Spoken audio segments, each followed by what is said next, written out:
We're ready to get started now with chapter 22, and that's all about electric flux and Gauss's law.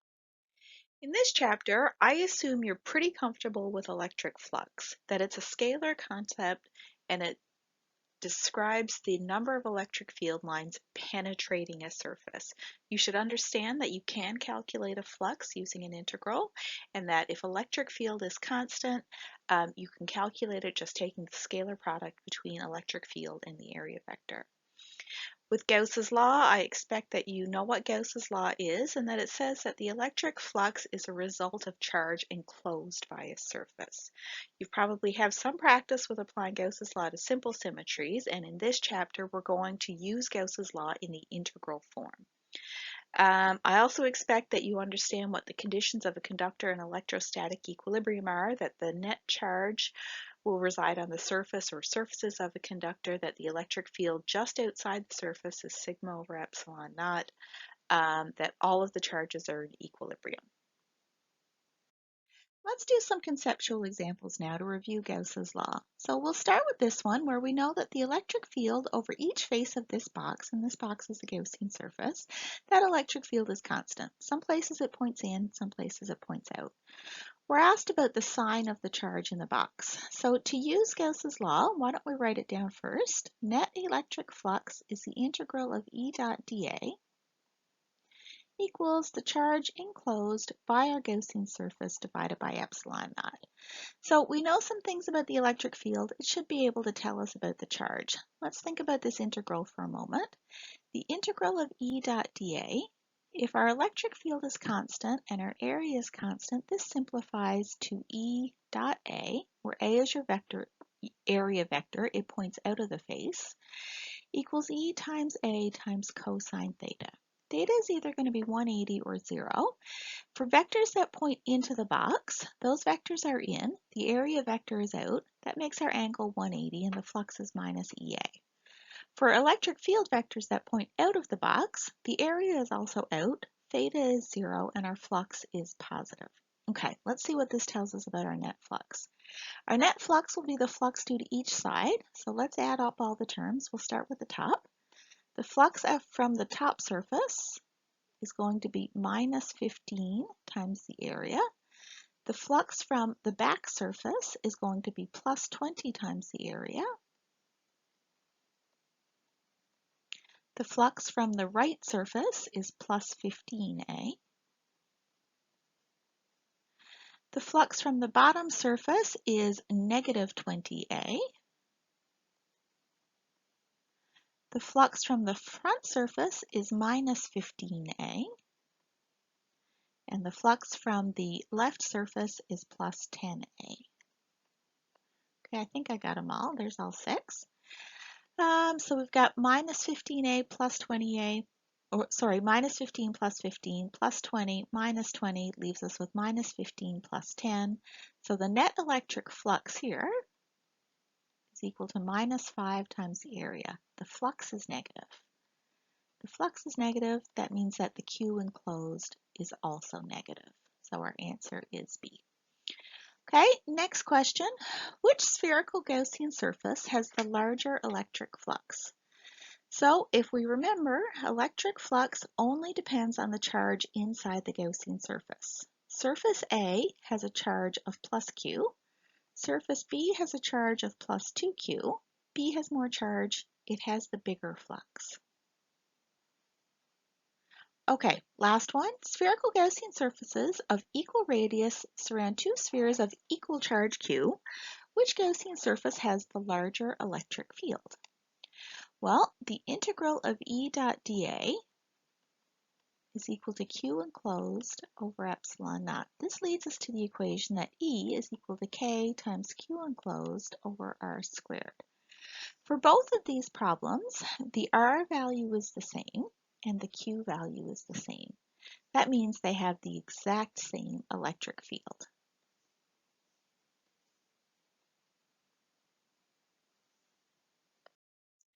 So now let's get into using Gauss's law to find electric fields. And let's start with finding the electric field around a long thin line of charge. First thing we'll do is let's find an expression and then we'll pop in some numbers to find a value for the electric field. Let's remember that we did this in an earlier lecture. This was left as a homework question. We found the electric field around a vertical rod, and as a homework question, I asked you to find the electric field around a horizontal rod. This should have been the expression you came up with, and if you plugged in your numbers, this is what you would have got for your answer. Remember, to do this problem, you had to do a lot of work. You had to break the rod into little bits of charge dq. You had to draw your little elements of charge dE. You had to think about those components, if there was any cancellation. Then you had to do the integral, evaluate the integral to get your result. Then you plugged in your numbers to find your answer. It was a fairly lengthy process. When we use Gauss's law, finding this electric field is actually much more straightforward. To get started, when we use Gauss's law, we say that the net electric flux through any closed Gaussian surface is the integral of the electric field dotted with the area, and that's equal to Q enclosed by the Gaussian surface divided by epsilon naught. Okay, you may have noticed that I said Gaussian surface a whole bunch of times. That means our first task is to draw the Gaussian surface. You always want to draw your Gaussian surface so that it reflects the symmetry of your problem.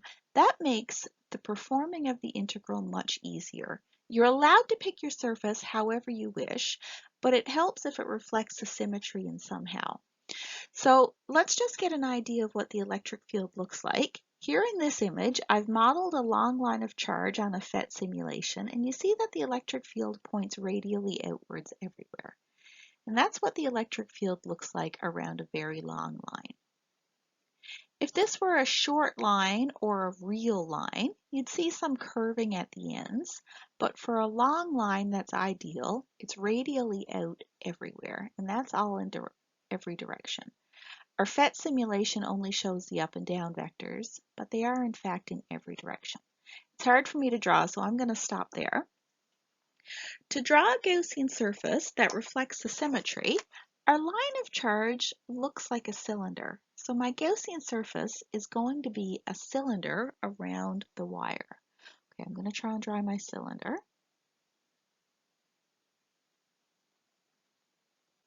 Remember, our Gaussian surface is an imaginary surface. It's not real. We just use it to help us figure out how to use Gauss's law. So our Gaussian surface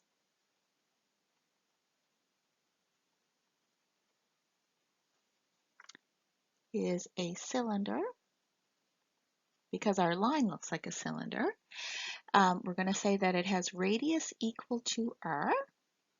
So let's label that on the picture.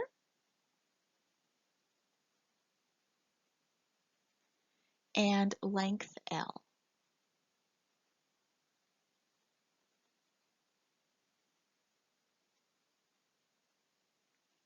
So we've got the Gaussian surface picked and drawn. This looks pretty good.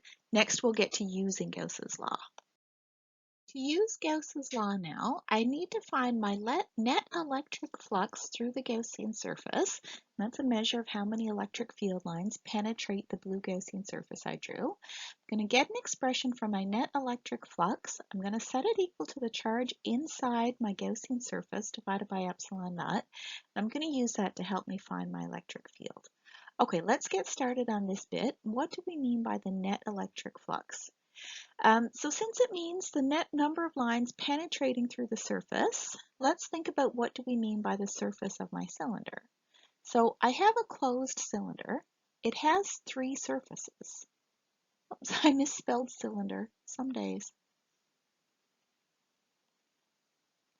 So my closed cylinder has a top, it has a bottom, and it has a wall or the tube. Maybe I'll say wall. So there's the top of the cylinder, there's the bottom of the cylinder, and there's the wall bit of the cylinder. I need to find the net electric flux through each bit of that surface. So my net electric flux is my flux through the top, plus my flux through the bottom, plus my flux through the wall. Okay, so that's going to give me my total flux. Let's find each of those bits of flux. My flux through the top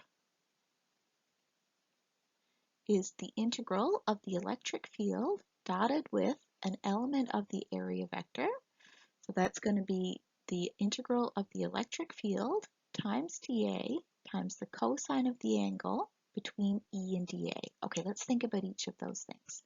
My electric field are the red arrows I drew. dA is a small element of area of my surface. So my surface for the top part of the cylinder is this round surface right here. My area element will be a little bit of that area.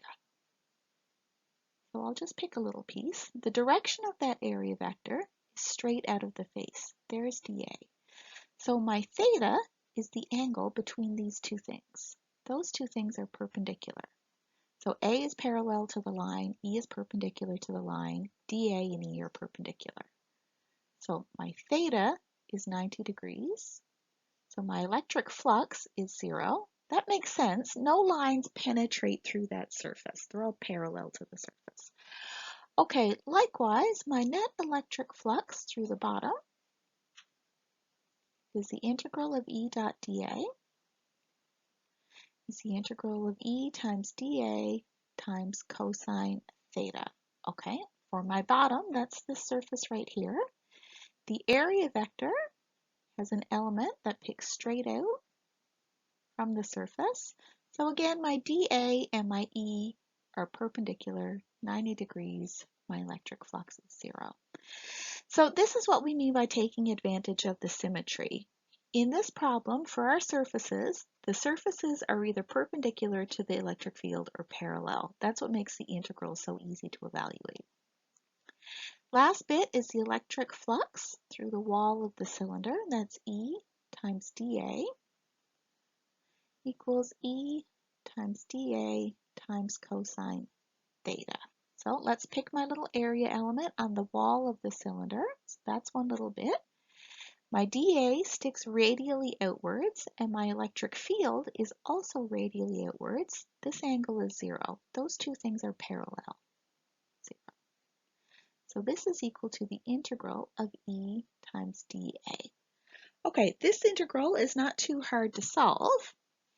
Our electric field, if we're the same distance from the wire, then everywhere on this Gaussian surface, the electric field is constant. So our electric field comes outside.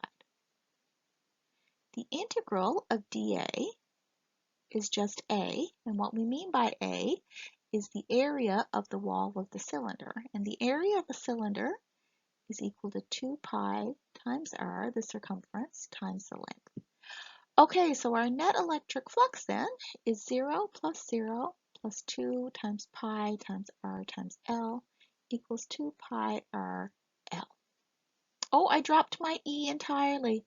So down here I have E times the integral of dA, which is E times A. Here I've got my A, but I didn't put in my E. So I'm just going to put that E back in there, and I'll put it in back here as well. E times 2 pi times R times L. There, all good now. So this net electric flux is going to go in for this part of Gauss's law, and then we'll also have to fill in what is Q inside. For the Q in, that means how much charge is enclosed by the Gaussian surface. So our Gaussian surface is our cylinder with radius r, length L. The amount of charge enclosed is the charge on the line that's inside the cylinder. Okay, so Q in equals the charge on the bit of line with length L.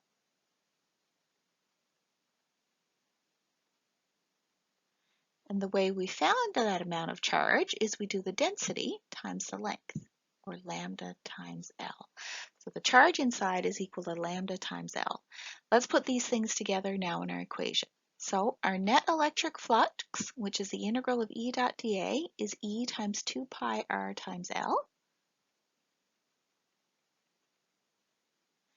That's equal to however much charge is enclosed divided by epsilon naught, so lambda L over epsilon naught. Okay, that L was a bit of a mess. I'm just going to redraw that one. We notice we've got an L on both sides, so we divide both sides by L. Now we solve for E. E equals 1 over 2 pi epsilon naught lambda over r. And it points radially outwards, so we'll call that a vector.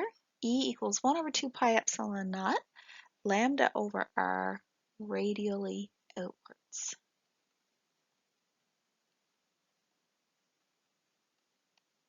Okay, so there's the expression for our Gauss's for our electric field. We can also pop in some numbers to find the value of the electric field. We're trying to find the electric field 1 centimeter away from the line. So remember, our field points radially outwards.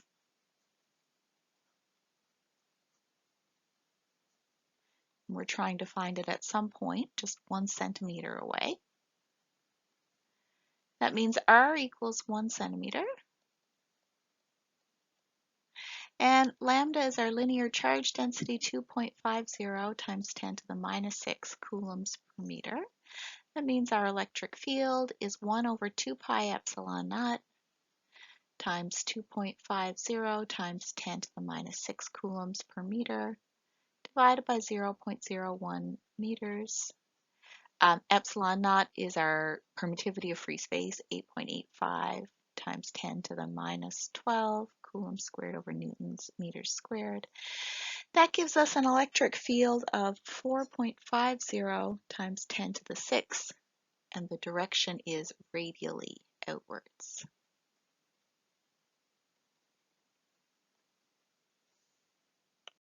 So you may have noticed that we found the same thing. We found the electric field around a line of charge, but the equations don't look exactly the same. So you might be kind of wondering about that. The key kind of here is to remember this word long. What does it mean that it's long? And what do these two equations mean if we treat the line as long? So long means L is very, very big. Let's see what that does to this equation right here.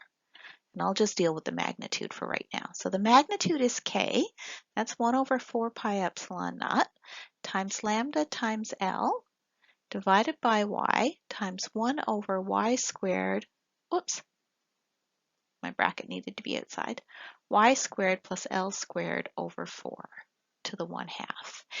If L is very big, then it means it's much bigger than Y squared. So in this expression, this whole term right here is approximately equal to 1 over L squared over 4 to the 1/2.